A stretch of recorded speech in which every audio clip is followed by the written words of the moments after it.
Hello everyone, welcome back to my channel Madhulika Kashyap and I am nutritionist Madhulika, and today I am talking about my favorite topic, that is hypothyroid. But आज मैं hypothyroid की condition में जाने से पहले आपसे hyperthyroid के बारे में जरूर बात करूंगी, क्योंकि आज का ये वीडियो मेरा हाइपरथायराइड से जुड़ा हुआ है। आप में से बहुत से लोग मुझे कहते हैं कि आप हाइपरथायराइड के ऊपर वीडियोस नहीं बनाते हो और ना ही उसके बारे में कोई बात करते हो। डेफिनेटली, क्योंकि हाइपरथायराइड के पेशेंट हाइपोथायराइड के पेशेंट्स की तुलना में बहुत कम है, और आज मैं आपको स्पेसिफिक उसके बारे में कुछ जरूर डिटेल्स दूंगी। सबसे पहली बात, जो लोग हाइपरथायराइड के पेशेंट होते हैं, आपने ज्यादातर सुना होगा कि हाइपोथायराइड के पेशेंट्स जो होते हैं, कुछ ऐसे जो थायराइड होता है, आप कहते हैं मोटा होने वाला थायराइड और पतला होने वाला थायराइड। तो आज हम बात करेंगे पतला होने वाला थायराइड, जिसके बारे में हाइपरथायराइड के बारे में हम बात कर रहे हैं। तो इसमें जनरली होता क्या है कि जो आपका जो थायराइड ग्लैंड होता है वो T3 और T4 का जो सिक्रीशन होता है उसको बहुत ज्यादा बढ़ा देता है, और इसके कारण ही आपका जो मेटाबॉलिज्म होता है वो ओवर फास्ट, मतलब वो बहुत ओवर हो जाता है, और इसी वजह से आप काफी पतले हो जाते हैं। इसमें जितने भी हाइपोथायराइड के सिम्टम्स होते हैं उससे बिल्कुल रिवर्स जो सिम्टम्स होते हैं वो हाइपोथायराइड के पेशेंट्स को देखने के लिए मिलते हैं।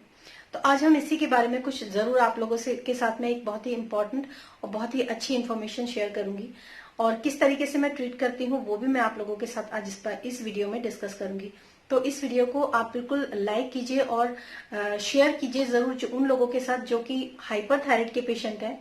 तो चलिए शुरू करते हैं आज का वीडियो। सबसे पहले बात मैं आप लोगों को बता देती हूँ, अवेयर कर देती हूँ इस बात के लिए कि आप में से बहुत से लोग जो काफी सालों से हाइपरथायराइड के पेशेंट्स हैं और काफी सालों से एलोपैथिक मेडिसिन खा रहे हैं हाइपरथायराइड के लिए, यानी कि अपने सिक्रीशन को ब्लॉक करने के लिए, थायराइड के जो ओवर एक्टिव हो रखा है आपका थायराइड उसको ब्लॉक करने के लिए अगर आप मेडिसिन खा रहे हैं तो दैट इज वेरी रिस्की, क्योंकि ये कहीं ना कहीं लॉन्ग टर्म में आपको काफी खराब रिजल्ट देता है। इनफैक्ट अगर मैं बात करूं तो कहीं ना कहीं ऐसे देखने में आया है कि लोगों की सीवियर जो लिवर डैमेज होता है उसके लिए भी कई बार रिस्पॉन्सिबल होता है। तो अगर आप बहुत लॉन्ग टर्म से हाइपरथायराइड की मेडिसिन खा रहे हैं तो ये बहुत डेंजरस होता है। हालांकि हाइपोथायराइड की मेडिसिन के बारे में भी मैंने यही कहा है कि अगर आप हाइपोथायराइड के पेशेंट है तो भी आपको नेचुरली ट्रीट करना चाहिए, लेकिन उसका जो नेचुरल ट्रीटमेंट होता है हाइपोथायराइड का वो इतना ज्यादा मतलब खराब नहीं होता, क्योंकि उसमें मैं डाइट और सप्लीमेंट से लोगों को ट्रीट करती हूँ। लेकिन जब हाइपरथायराइड की बात आती है तो हाइपरथायराइड में अगर हम मेडिकल साइंस की बात करते हैं तो वो जो मेडिसिन देते हैं वो आपके थायराइड ग्लैंड को ब्लॉक करने के लिए देते हैं। दैट इज टेम्परेरीली ये सर्विस होती है उनकी। अगर आपका उनका मेडिसिन देने से आपका थायराइड ग्लैंड जो है वो नॉर्मल कंडीशन में आने लगता है तब तो ठीक है, लेकिन अगर वो नॉर्मल कंडीशन में नहीं आता है और कंट्रोल ही नहीं होता है तो वो आपको एडवाइस करते हैं कि आप इसका परमानेंट ट्रीटमेंट करा लीजिए। तो अगर हम बात करते हैं परमानेंट ट्रीटमेंट के बारे में तो सबसे पहला जो ट्रीटमेंट होता है वो होता है थायराइड एक्टोनॉमी। इसमें क्या होता है, आपका जो ग्लैंड होता है उसको परमानेंटली निकाल दिया जाता है सर्जरी के द्वारा। तो ये एक वन ऑफ द एक ट्रीटमेंट होता है जो कि परमानेंट ट्रीटमेंट कहलाता है हाइपरथायराइड के पेशेंट्स के साथ। दूसरा जो ट्रीटमेंट होता है उसमें आपके थायराइड ग्लैंड को निकाला नहीं जाता, सिर्फ उसको डैमेज किया जाता है। उसको अगर मैं कहूँ सिंपल सी भाषा में तो उसको बिल्कुल डिसएक्टिवेट कर दिया जाता है, ताकि वो आपके जो है ग्लैंड तो आपके गले में ही रहेगा लेकिन उसकी वर्किंग नहीं होगी। तो इस तरह के दो ट्रीटमेंट्स जो होते हैं वो परमानेंट उसमें दिए जाते हैं। अब हम बात करते हैं कि बहुत से लोग ऐसे होते हैं, मेरे पास भी कई सारे ऐसे क्लाइंट्स आए हैं जिन्होंने बोला कि हमारा जो थायराइड ग्लैंड है वो पूरी तरीके से रिमूव हो चुका है या फिर पूरी तरीके से डिसएक्टिवेट कर दिया गया है, और इन दोनों ही कंडीशंस के अंदर अपने आप को हाइपरथायराइड का पेशेंट वो लोग बताते हैं। तो यहाँ पर मैं थोड़ा सा करेक्शन करूंगी कि अब वो हाइपरथायराइड के पेशेंट्स नहीं है, वो हाइपोथायराइड के पेशेंट्स हैं। और अब मैं आपके साथ ये बात करूंगी कि मैं ऐसे कौन सी चीजें हैं जिसके साथ में अपने जो मेरे क्लाइंट्स होते हैं, ऐसे जो क्लाइंट्स हैं जिन्होंने थायराइड एक्टोनॉमी ऐसे ट्रीटमेंट्स लिए हैं, या फिर रेडियो एक्टिव जो आयोडाइन एब्लेशन जिसको बोलते हैं, जिसमें आपके ग्लैंड को डिसएक्टिवेट कर दिया जाता है, वैसे वाले ट्रीटमेंट जिन्होंने ले लिए हैं वो लोग जब मेरे पास आते हैं तो वो लोग कहते हैं कि हम मेडिसिन छोड़ना चाहते हैं। तो अनफॉर्चुनेटली वो लोग मेडिसिन कभी नहीं छोड़ सकते, लेकिन गुड न्यूज ये है कि वो बहुत ज्यादा मिनिमम डोजेस के साथ अपने लाइफ को स्पेंड कर सकते हैं। तो यहीं पर मैं काम करती हूँ। अब आप पूछेंगे कि ये कैसे पॉसिबल है कि आप हमारी डोजेस जो है वो मिनिमाइज हो जाए। तो मैं आपको बताती हूँ। सबसे पहले मैंने जो आपने मेरे और अदर वीडियोज है, अगर आपने उनको देखा होगा तो आपको पता होगा कि इसमें प्रॉब्लम होता क्या है।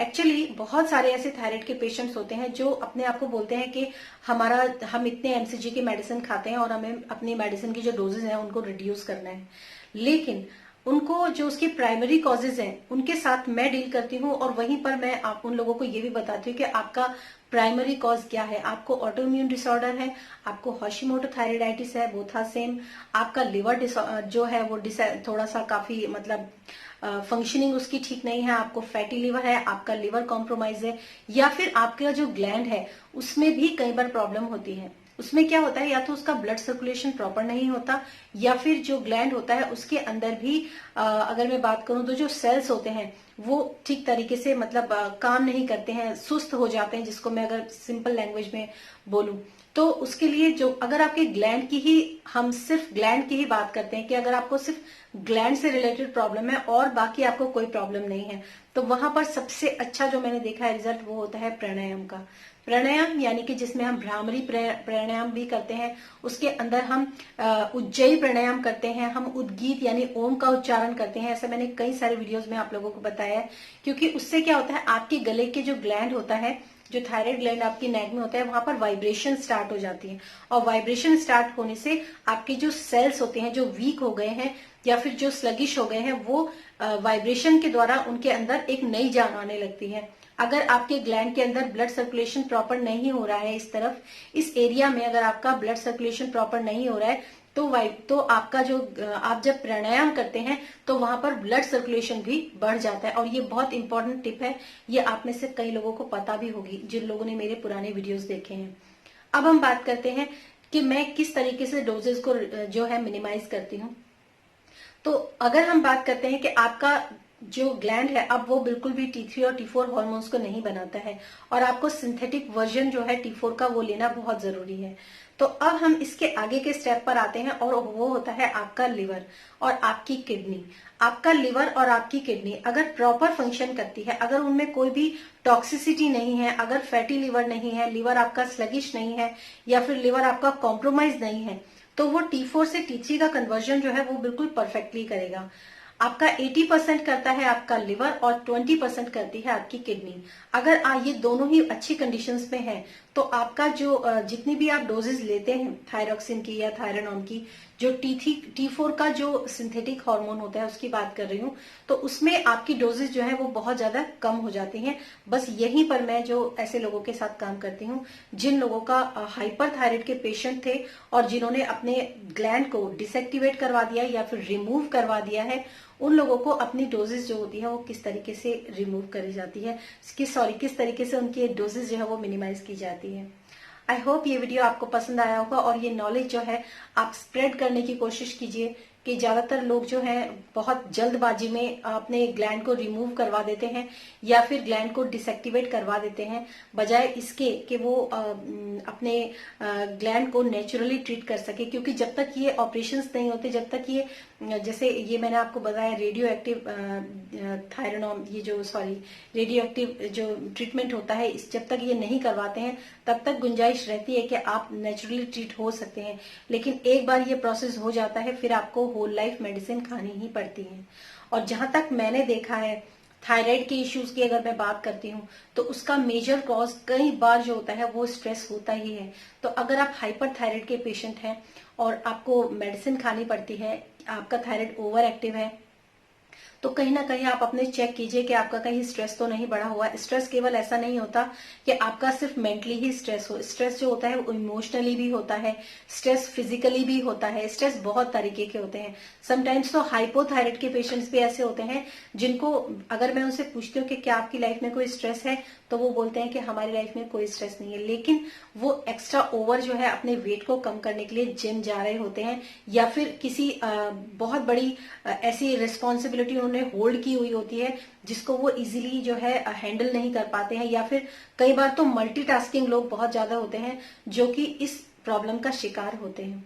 तो ऐसी बहुत सारी इंफॉर्मेशन मैंने अपने यूट्यूब चैनल के ऊपर बहुत सारी वीडियोस में दी हुई है। अगर आपको ऐसी अच्छी इंफॉर्मेशन जाननी है तो आप मेरे चैनल के वीडियोस को स्टेप बाय स्टेप देखेंगे तो आपको काफी नॉलेज हो जाएगी। इनफैक्ट आपको मेरी भी जरूरत नहीं पड़ेगी। लेकिन अगर आप मुझसे कंसल्टेशन लेना चाहते हैं तो आप बिल्कुल ले सकते हैं। मेरा व्हाट्सएप नंबर और जो मेरी डिटेल्स हैं वो आपको डिस्क्रिप्शन बॉक्स में मिल जाएंगी। Thank you so much and thanks for watching this video. Till then, stay happy, stay blessed. Bye bye.